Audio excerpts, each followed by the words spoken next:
ನಮಸ್ತೆ ಎಲ್ರಿಗೂ, ಹೇಗಿದ್ದೀರಾ? ಎಲ್ಲರೂ ಚೆನ್ನಾಗಿದ್ದೀರಾ ಅಂದ್ಕೊಳ್ತೀನಿ. ನಾನು ಕೂಡ ತುಂಬ ಚೆನ್ನಾಗಿದ್ದೀನಿ. ನಾನು ನಿಮ್ಮ Vijayalakshmi. Welcome back to my YouTube channel food for good.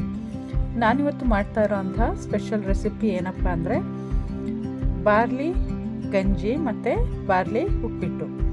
ಇದನ್ನು ಹೇಗೆ ಮಾಡೋದು ಅಂತ ನೋಡ್ಕೊಂಬರೋಣ.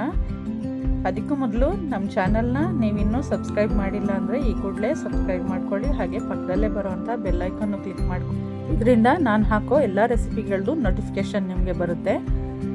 ನಾನು ಈ ಬಾರ್ಲಿ ಗಂಜಿಗೋಸ್ಕರ ನೋಡಿ 200 ಗ್ರಾಮ್ದು ಒಂದು ಬಾರ್ಲಿ ಪ್ಯಾಕೆಟನ್ನು ತರಿಸ್ಕೊಂಡಿದ್ದೀನಿ. ಇದು ಆನ್ಲೈನಲ್ಲೂ ಸಿಗುತ್ತೆ.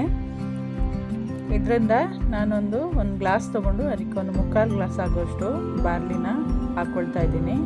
ನೋಡಿ, ತುಂಬ ಧೂಳಿರುತ್ತೆ. ಇದನ್ನು ಚೆನ್ನಾಗಿ ವಾಶ್ ಮಾಡ್ಕೊಳ್ಬೇಕು. ಇದನ್ನು ನಾನು ಇವಾಗ ಒಂದು ಕುಕ್ಕರ್ಗೆ ಹಾಕ್ಕೊಳ್ತಾ ಇದ್ದೀನಿ. ಕುಕ್ಕರ್ಗೆ ಹಾಕ್ಕೊಂಡು ಸ್ವಲ್ಪ ನೀರು ಹಾಕಿ ಚೆನ್ನಾಗಿ ಕೈಯಲ್ಲಿ ಕಿವುಚಿ ವಾಶ್ ಮಾಡ್ಕೊಳ್ತಾ ಇದ್ದೀನಿ. ಇದರಲ್ಲಿ ತುಂಬ ಡಸ್ಟ್ ಎಲ್ಲ ಇರುತ್ತೆ. ಹಾಗಾಗಿ ನಿಧಾನಕ್ಕೆ ಈ ಥರ 2ರಿಂದ 3 ಸರಿ ನೀರು ಹಾಕ್ಕೊಂಡು ಚೆನ್ನಾಗಿ ವಾಶ್ ಮಾಡ್ಕೊಳ್ಬೇಕು. ಈ ಬಾರ್ಲಿ ಗಂಜಿ ತುಂಬಾ ಒಳ್ಳೆಯದು ಆರೋಗ್ಯಕ್ಕೆ. ಅದು ಇವಾಗ ಈ ಬಿಸಿಲುಗಾಲದಲ್ಲಿ ಈ ಬಾರ್ಲಿ ಗಂಜಿನ ದಿನಕ್ಕೆ 1 ಗ್ಲಾಸ್ ಆದರೂ ಕುಡಿಯೋದ್ರಿಂದ ದೇಹಕ್ಕೆ ತುಂಬ ಹಾಗೂ ಶಕ್ತಿ ಕೊಡುತ್ತೆ. ನಾನು ಈ ಬಾರ್ಲಿಗೆ 2 ಗ್ಲಾಸ್ನಷ್ಟು ನೀರು ಹಾಕ್ಕೊಂಡಿದ್ದೀನಿ. ನೀವು ಇನ್ನೂ ಸ್ವಲ್ಪ ಜಾಸ್ತಿ ನೀರು ಹಾಕ್ಕೊಳ್ಬೋದು. ನಿಮಗೆ ಗಂಜಿ ಎಷ್ಟು ಬೇಕು ಅಷ್ಟು ನೋಡಿಕೊಂಡು ಹಾಕ್ಕೊಳ್ಬೋದು. ನಾನೊಂದು 1 ಗ್ಲಾಸ್ನಷ್ಟು ಗಂಜಿ ಆದರೆ ಸಾಕು ಅಂತ 2 ಗ್ಲಾಸ್ನಷ್ಟು ನೀರು ಹಾಕ್ಕೊಂಡು ಕುಕ್ಕರ್ನ ಸ್ಟವ್ ಮೇಲೆ ಇಟ್ಕೊಂಡಿದ್ದೀನಿ. ಕುಕ್ಕರ್ ಲಿಡ್ ಕ್ಲೋಸ್ ಮಾಡಿ ಇದನ್ನು 2 ವಿಜಿಲ ಕೂಗಿಸ್ತೀನಿ.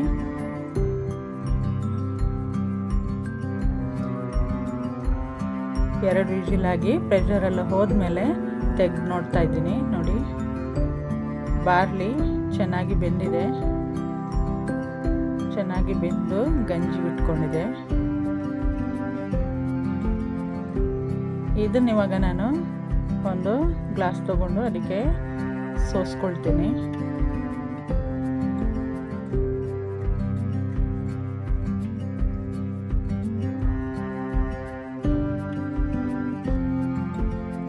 ನನಗೂ ಈ ಬಾರ್ಲಿ ಬಗ್ಗೆ ಗೊತ್ತಿರಲಿಲ್ಲ. ನನಗೆ ಡಾಕ್ಟ್ರು ಹೇಳಿದ ಮೇಲೆ ಗೊತ್ತಾಗಿದ್ದು ಈ ಬಾರ್ಲಿ ಗಂಜಿಯಿಂದ ಎಷ್ಟು ಬೆನಿಫಿಟ್ ಇದೆ ನಮ್ಮ ಆರೋಗ್ಯಕ್ಕೆ ಅಂತ. ಹಾಗಾಗಿ ನಾನು ಇದನ್ನು ಡೈಲಿ 1 ಗ್ಲಾಸ್ನಷ್ಟು ಬಾರ್ಲಿ ಗಂಜಿನ ಕುಡಿತೀನಿ. ನೋಡಿ, 1/4 ಗ್ಲಾಸ್ನಷ್ಟು ಆಗಿದೆ. ಅದಕ್ಕೆ ಒಂದು ಸ್ವಲ್ಪ ಉಪ್ಪು ಹಾಕ್ಕೊಂಡು ಚೆನ್ನಾಗಿ ಮಿಕ್ಸ್ ಮಾಡಿಕೊಂಡು ಇದನ್ನು ಕುಡಿತಾ ಇದ್ದೀನಿ. ಪ್ರತಿದಿನ ಇದನ್ನು 1 ಗ್ಲಾಸ್ ಕುಡಿದ್ರೂ ಸಾಕು. ನಮ್ಮ ಆರೋಗ್ಯಕ್ಕೆ ತುಂಬ ಒಳ್ಳೆಯದು. ಇವಾಗ ಉಳಿದಿರೋಂಥ ಈ ಬಾರ್ಲಿಲಿ ನಾನು ಉಪ್ಪಿಟ್ಟನ್ನು ಮಾಡ್ಕೊಳ್ತಾ ಇದ್ದೀನಿ. ಉಪ್ಪಿಟ್ಟು ಮಾಡ್ಕೊಳ್ಳೋದು ಹೇಗೆ ಅಂತ ನೋಡ್ಕೊಂಬರೋಣ. ಇದಕ್ಕೆ ನಾನು 2 ಈರುಳ್ಳಿ, 1 ಟೊಮೆಟೊನ ತೊಗೊಂಡಿದ್ದೀನಿ. ಇದನ್ನು ಸಣ್ಣಕ್ಕೆ ಕಟ್ ಮಾಡಿ ಇಟ್ಕೊಂಡಿದ್ದೀನಿ. ಟೊಮೆಟೊ ದೊಡ್ಡದಾಯಿತು, ಅದಕ್ಕೋಸ್ಕರ ಅರ್ಧ ಮಾತ್ರ ತೊಗೊಂಡು ಅರ್ಧನ ಹಂಗೆ ಎತ್ತಿಟ್ಕೊಳ್ತಾ ಇದ್ದೀನಿ. ಹಾಗೆ 2 ಈರುಳ್ಳಿನೂ ಸಣ್ಣಕ್ಕೆ ಕಟ್ ಮಾಡಿ ಇಟ್ಕೊಂಡಿದ್ದೀನಿ. ಕರಿಬೇವನ್ನು ಎತ್ತಿಟ್ಕೊಂಡಿದ್ದೀನಿ. ಇವಾಗ ಸ್ಟವ್ ಆನ್ ಮಾಡಿಕೊಂಡು ಒಂದು ಪಾತ್ರೆನ ಸ್ಟವ್ ಮೇಲೆ ಇಟ್ಕೊಳ್ತಾ ಇದ್ದೀನಿ. ಅದಕ್ಕೆ 1 ಸ್ಪೂನ್ನಷ್ಟು ತುಪ್ಪನ ಹಾಕ್ಕೊಳ್ತಾ ಇದ್ದೀನಿ. ಸ್ವಲ್ಪ ಸಾಸಿವೆನೂ ಹಾಕ್ಕೊಳ್ತಾ ಇದ್ದೀನಿ. ಹಾಗೆ ಕರಿಬೇವನ್ನು ಹಾಕ್ಕೊಂಡೆ. ಇವಾಗ 1 ಒಣಮೆಣಸಿನ್ಕಾಯಿನ ಚಿಕ್ಕದಾಗಿ ಕೈಯಲ್ಲೇ ಮುರಿದು ಹಾಕ್ಕೊಳ್ತಾ ಇದ್ದೀನಿ. ಖಾರಕ್ಕೆ ಇಷ್ಟೇ ಸಾಕು, ಬೇರೆನ ಹಾಕ್ಕೊಳ್ಳೋದು ಬೇಕಾಗಿಲ್ಲ. ಇವಾಗ ಕಟ್ ಮಾಡಿ ಇಟ್ಕೊಂಡಿರುವಂತಹ ಈರುಳ್ಳಿನೂ ಹಾಕ್ಕೊಂಡು ಚೆನ್ನಾಗಿ ಫ್ರೈ ಮಾಡ್ಕೊಳ್ತಾ ಇದ್ದೀನಿ. ಇದು ತುಪ್ಪದಲ್ಲೇ ಚೆನ್ನಾಗಿ ಫ್ರೈ ಆಗಬೇಕು, ಒಳ್ಳೆ ಟೇಸ್ಟ್ ಕೊಡುತ್ತೆ. ಇದಕ್ಕೇ 1/4 ಸ್ಪೂನಷ್ಟು ಉಪ್ಪನ್ನ ಹಾಕ್ಕೊಳ್ತಾ ಇದ್ದೀನಿ. ಉಪ್ಪು ಹಾಕ್ಕೊಂಡು ಚೆನ್ನಾಗಿ ಫ್ರೈ ಮಾಡ್ಕೊಳ್ತಾ ಇದ್ದೀನಿ. ಸಣ್ಣ ಉರಿಲಿ ನಿಧಾನಕ್ಕೆ ಫ್ರೈ ಮಾಡ್ಕೊಳ್ಬೇಕು. ಈರುಳ್ಳಿ ಚೆನ್ನಾಗಿ ಮೆತ್ತಗಾಗಬೇಕು. ಅದಾದಮೇಲೆ ಇವಾಗ ಟೊಮೆಟೊನು ಹಾಕ್ಕೊಳ್ತಾ ಇದ್ದೀನಿ. ಎರಡನ್ನೂ ಸೇರಿಸಿ 1ರಿಂದ 2 ನಿಮಿಷ ಚೆನ್ನಾಗಿ ಫ್ರೈ ಮಾಡ್ಕೊಳ್ಳೋಣ.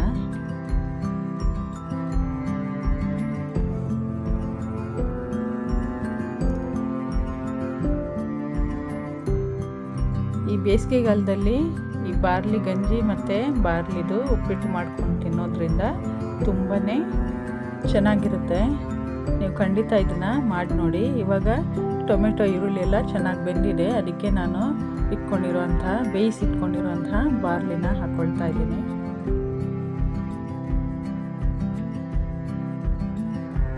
ಎಲ್ಲದನ್ನು ಹಾಕ್ಕೊಂಡು ಚೆನ್ನಾಗಿ ಮಿಕ್ಸ್ ಮಾಡ್ಕೊಳ್ಳೋಣ.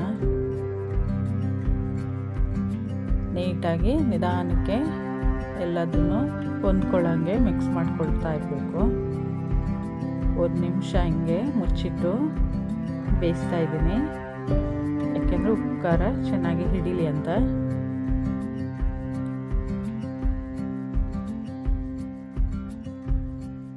ಆಲ್ಮೋಸ್ಟ್ ರೆಡಿ ಆಗ್ತಾ ಬಂದಿದೆ ನಮ್ಮದು ಬಾರ್ಲಿ ಉಪ್ಪಿಟ್ಟು. ಅಕಸ್ಮಾತ್ ನಿಮಗೆ ಈ ಬಾರ್ಲಿ ಉಪ್ಪಿಟ್ಟು ತಿನ್ನೋಕ್ಕಾಗಲ್ಲ ಅಂದರೆ ಬರೀ ಗಂಜಿ ಕುಡಿದ್ರೂ ಸಾಕಾಗುತ್ತೆ, ತುಂಬಾ ಚೆನ್ನಾಗಿರುತ್ತೆ. ನೋಡಿ ನಮ್ಮದು ಬಾರ್ಲಿ ಉಪ್ಪಿಟ್ಟು ರೆಡಿಯಾಗಿದೆ. ತುಪ್ಪ ಹಾಕಿ ಮಾಡಿರೋದ್ರಿಂದ ಒಳ್ಳೆ ಗಮ್ಮಂತಿದೆ, ತಿನ್ನೋಕ್ಕೂ ಚೆನ್ನಾಗಿರುತ್ತೆ. ಖಂಡಿತ ನೀವು ಇದನ್ನು ಟ್ರೈ ಮಾಡಿ ನೋಡಿ, ಹೇಗೆ ಬಂದಿದೆ ಅಂತ ಕಮೆಂಟ್ ಮಾಡಿ. ಇನ್ನು ನಮ್ಮ ಚಾನಲ್ನ ಸಬ್ಸ್ಕ್ರೈಬ್ ಮಾಡಿಲ್ಲ ಅಂದರೆ ಈ ಕೂಡಲೇ ಸಬ್ಸ್ಕ್ರೈಬ್ ಮಾಡ್ಕೊಳ್ಳಿ. ಹಾಗೆ ಪಕ್ಕದಲ್ಲೇ ಬರೋವಂಥ ಬೆಲ್ ಐಕನ್ನು ಕ್ಲಿಕ್ ಮಾಡ್ಕೊಳ್ಳಿ. ಇದರಿಂದ ನಾನು ಹಾಕೋ ಎಲ್ಲ ರೆಸಿಪಿಗಳದ್ದು ನೋಟಿಫಿಕೇಷನ್ ನಿಮಗೆ ಬರುತ್ತೆ. ಈ ರೆಸಿಪಿ ನಿಮ್ಗೆ ಇಷ್ಟ ಆಗಿದ್ದರೆ ಒಂದು ಲೈಕ್ ಮಾಡಿ ಹಾಗೂ ಕಮೆಂಟ್ ಮಾಡಿ. ನಿಮ್ಮ ಫ್ಯಾಮಿಲಿ ಫ್ರೆಂಡ್ಸ್ಗೂ ಶೇರ್ ಮಾಡೋದನ್ನು ಮರಿಬೇಡಿ. ನಾನು ಈ ಬಾರ್ಲಿ ಉಪ್ಪಿಟ್ಟು ಜೊತೆ ಸೌತೆಕಾಯಿನೂ ನೆಂಚ್ಕೊಳ್ಳೋಕೆ ಇಟ್ಕೊಂಡಿದ್ದೀನಿ. ನೋಡಿ ಎಷ್ಟು ಚೆನ್ನಾಗಿದೆ ಅಂತ. ಖಂಡಿತ ನೀವು ಈ ಬೇಸಿಗೆಗಾಲದಲ್ಲಿ ಇಂಥ ರೆಸಿಪಿಗಳನ್ನ ಮಾಡಿಕೊಂಡು ತಿಂತಾಯಿರಿ, ನಿಮ್ಮ ಆರೋಗ್ಯನ ಕಾಪಾಡ್ಕೊಳ್ಳಿ. ಇನ್ನೊಂದು ಹೊಸ ರೆಸಿಪಿ ಜೊತೆ ಮುಂದಿನ ವಿಡಿಯೋದಲ್ಲಿ ಸಿಗೋಣ. Thank you for watching.